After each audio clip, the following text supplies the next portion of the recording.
On se retrouve dans une nouvelle vidéo. Aujourd'hui, nous sommes le, j'ai toujours besoin de vérifier, 13 janvier. Est-ce que vous voyez? Toujours pas, mais bon, je vous le dis. On est le 13 janvier 2019. Donc, j'ai passé le nouvel an ici, mon Noël, tout ça, c'est passé.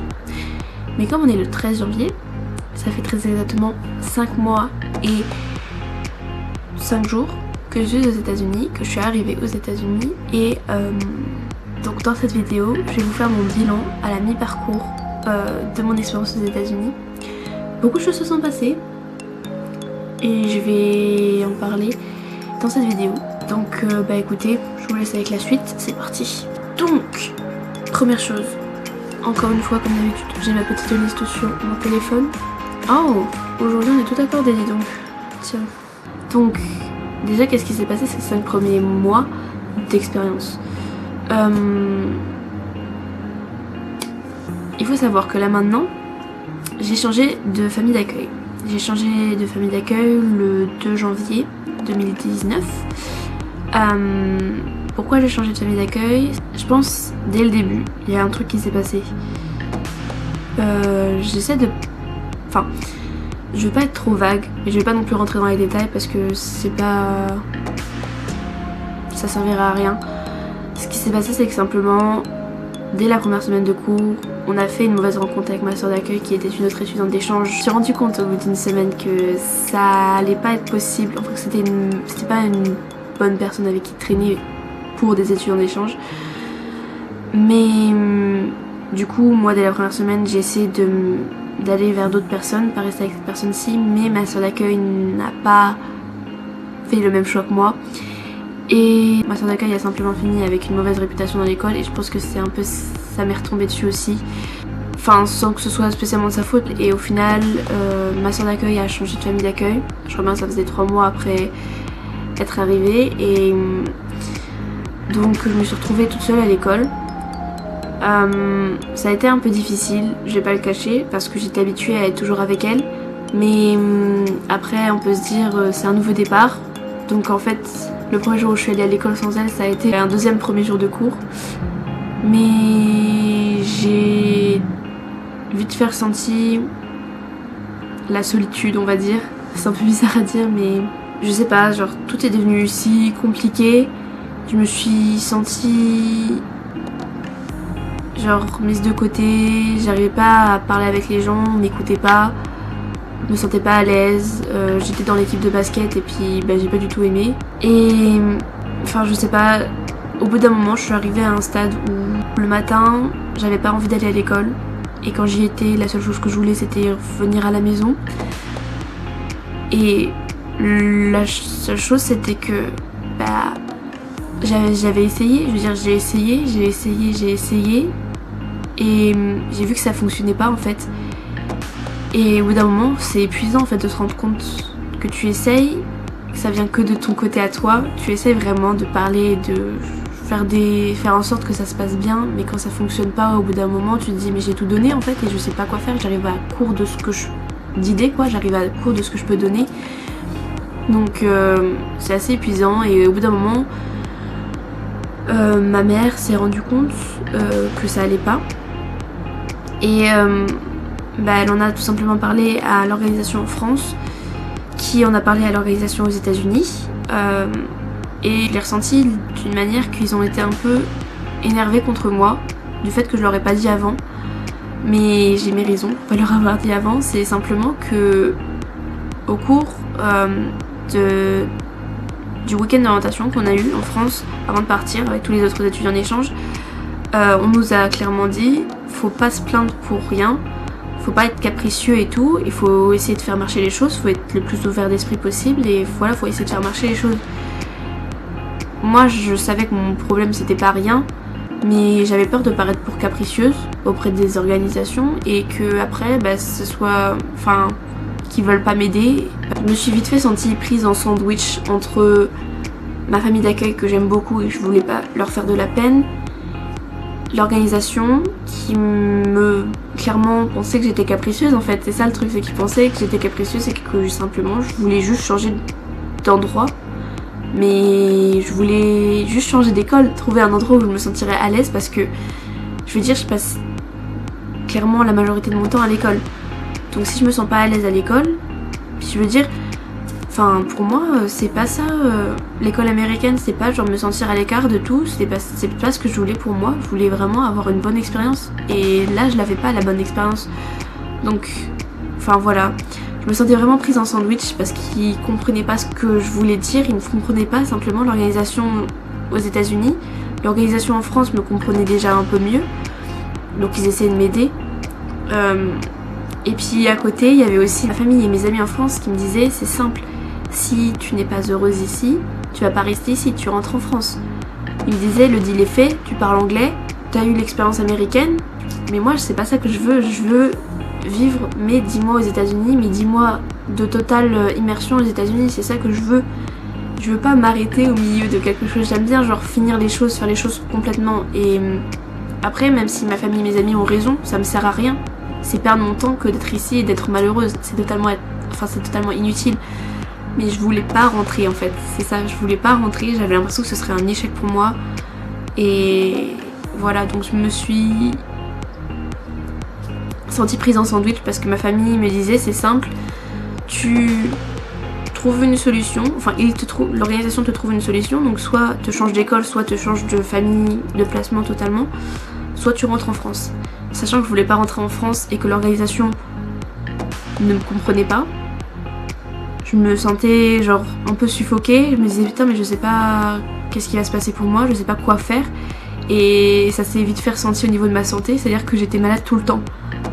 Tout le temps, j'avais pas d'énergie, j'avais genre des espèces d'otites, des maux de tête vraiment fort, c'était impossible. Il y avait des matins, j'allais à l'école, j'avais la nausée. Enfin, je veux dire, au bout d'un moment, l'organisation des États-Unis se sont rendu compte que ça allait vraiment pas bien. Et c'est à ce moment-là qu'ils ont commencé à agir et à se dire, ok, bah peut-être bien finalement qu'elle a raison, que ça va vraiment pas bien. Mais c'est-à-dire que ça a pris du temps, quoi. 3 semaines, un mois avant que quelque chose soit fait. Heureusement, ma famille d'accueil était là pour m'aider. Ils m'ont vraiment soutenue et ça, je les remercierai jamais assez pour ça parce que, je veux dire, après, heureusement, au bout d'un moment, on est arrivé aux vacances de Noël. Et ils m'ont fait sortir, m'ont fait changer les idées et tout. Ils m'ont fait passer un très bon Noël, un très bon Nouvel An. Heureusement qu'ils étaient là quoi, parce que j'ai pas directement reçu de l'aide de ceux dont j'aurais dû recevoir de l'aide dès le départ. Même si j'en conviens, c'est ma faute parce que j'aurais dû parler plus tôt à l'organisation. Mais et après, je veux dire, c'est pas facile pour eux non plus, donc je vais pas les blâmer totalement. Quand genre les mesures ont commencé à être prises, là ça allait mieux. C'est-à-dire que on a essayé de voir pour me changer d'école. Malheureusement, ça n'a pas été possible et j'ai dû changer totalement de classement. Donc, ça a été difficile aussi parce que je suis restée pendant 5 mois avec la même famille, les mêmes personnes.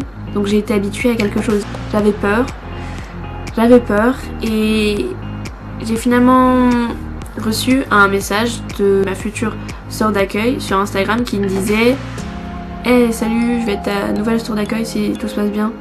Bon, sur le coup ça m'a fait flipper parce que je me disais ah mince, ils m'ont déjà trouvé une famille d'accueil. Et puis enfin je veux dire pourquoi l'organisation m'a pas prévenue avant et tout. Au final, au bout d'un moment, j'ai réussi à avoir des nouvelles de mon organisation qui m'a dit oui, on t'a trouvé une nouvelle famille d'accueil, faut juste faire les papiers et tout ça. Ça a pris genre 1 semaine pour faire les papiers, je crois bien. Donc j'ai commencé à rentrer en contact avec ma nouvelle famille d'accueil. C'est un peu une situation délicate dans la mesure où je m'entendais super bien avec mon ancienne famille d'accueil. Et du coup, c'est pas de leur faute à eux. Je leur dis encore et encore, c'est sûrement pas de leur faute à eux. Si vraiment je me sentais pas bien, c'était à cause de l'école. Bref. Donc, je suis rentrée en contact avec ma future famille d'accueil. Sérieusement. Donc, je suis rentrée en contact avec ma future famille d'accueil. Et bah dès le début, ils ont été vraiment super gentils. C'est un truc qui m'a touchée, c'est que ma future maman d'accueil, qui s'appelle Teresa, m'a envoyé tu vas être ma fille, you're gonna be my daughter. Et je sais pas, genre ça m'a touchée tellement, dans le sens où genre je sais pas, genre j'avais peur de changer de famille d'accueil, j'avais peur que ce soit plus pareil, que je sois pas aussi bien avec cette famille que j'étais avec celle d'avant. Et du coup ça directement ça m'a fait chaud au cœur Et je me suis dit, ça va être bien, ça va bien se passer quoi. Là, il n'y a pas de raison que ça se passe mal, ça m'a rassurée en fait. Ça m'a rassurée. Au final, ma coordinatrice est venue me chercher chez moi le 2 juillet. Non. Le 2 janvier 2019, juste après le nouvel an. J'ai dû dire au revoir à ma mère d'accueil. Ça a été un peu difficile, je dois le dire. Mais je pense qu'on va tous garder des bons souvenirs. Je suis arrivée un jour après dans ma nouvelle famille d'accueil. Et j'étais stressée, mais j'étais super excitée. J'avais hâte d'arriver, de rencontrer toute cette nouvelle famille qui, dès le départ, avait l'air de... d'être super accueillante et super gentille. Donc j'avais hâte aussi. Et au final, j'ai pas été déçue. J'ai pu rencontrer toute la famille dès le premier jour.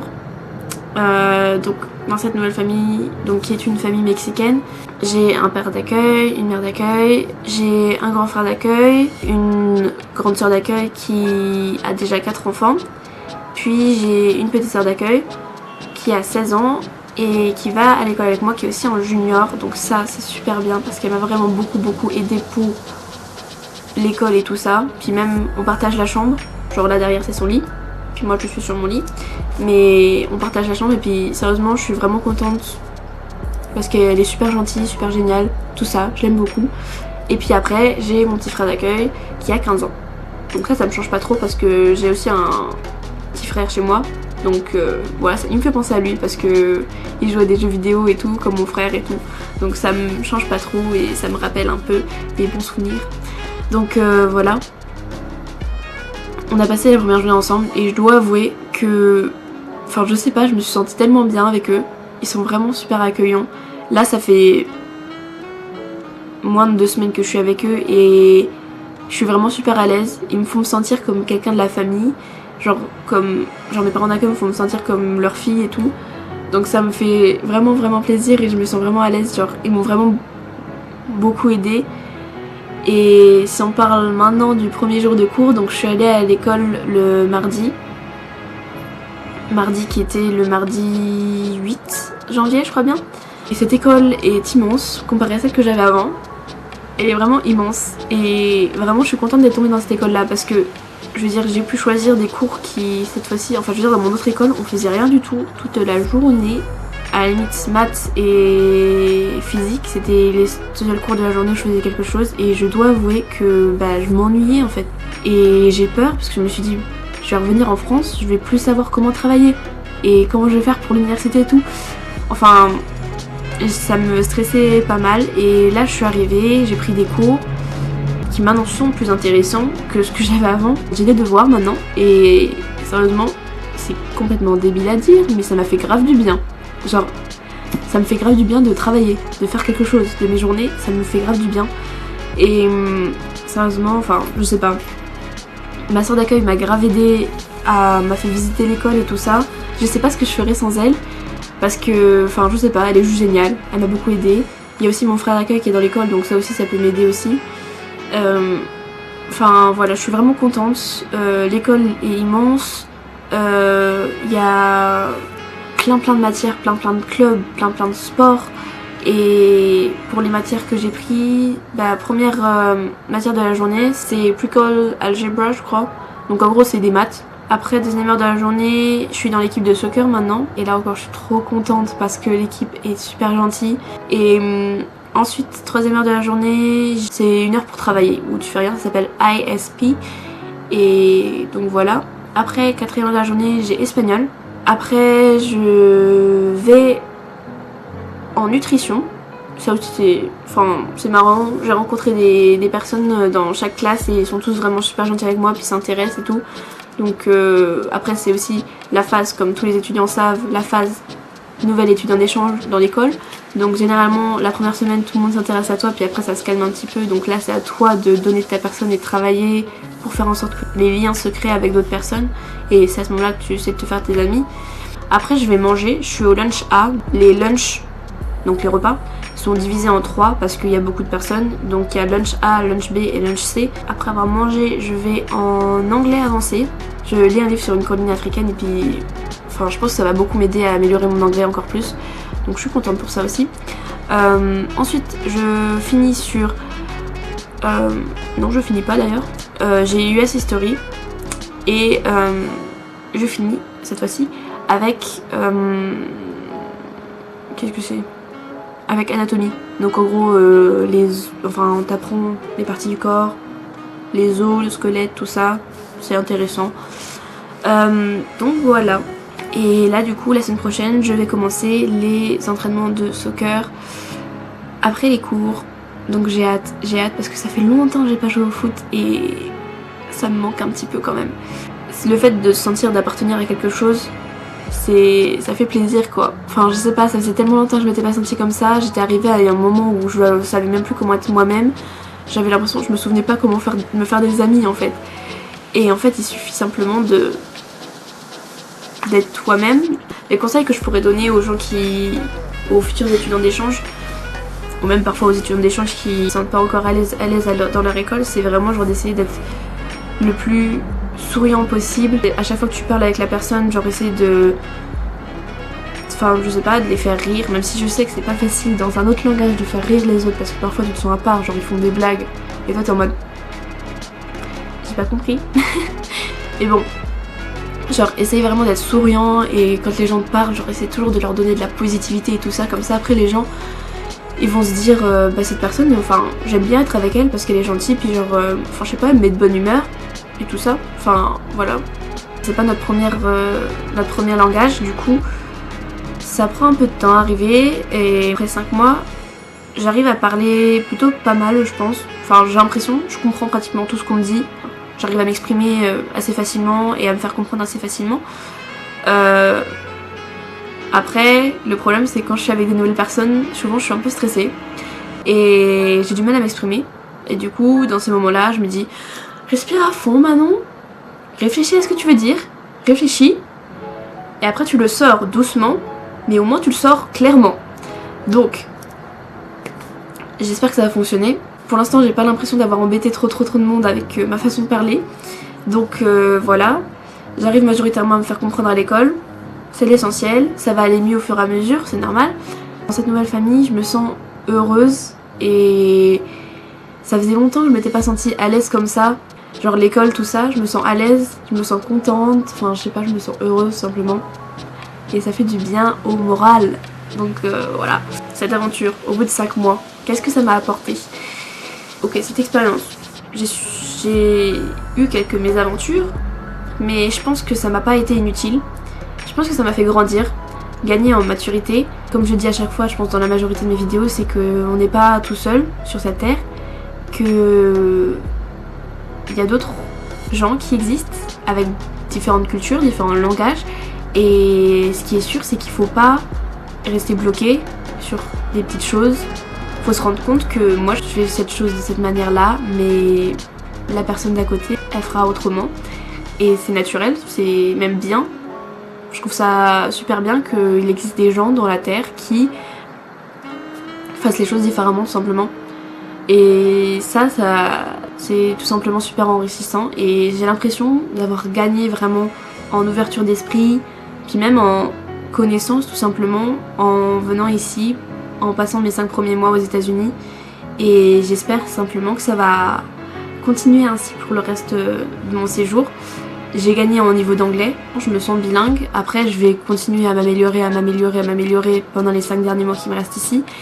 Après si j'ai des attentes comparées à ce qui va m'arriver ces 5 derniers mois, j'espère vraiment que je vais me faire des nouveaux amis, qu'avec ma famille d'accueil je vais devenir vraiment proche avec eux, puis qu'on va avoir plein de bons moments. J'espère que je vais continuer à être autant heureuse que je suis là maintenant et que tout va bien se passer pour moi, que dans mon équipe de foot je vais pouvoir apporter quelque chose à l'équipe, et puis tout simplement j'espère que je vais pouvoir apporter quelque chose à plein d'autres gens aussi. Et voilà, je pense que c'est tout ce que je peux dire.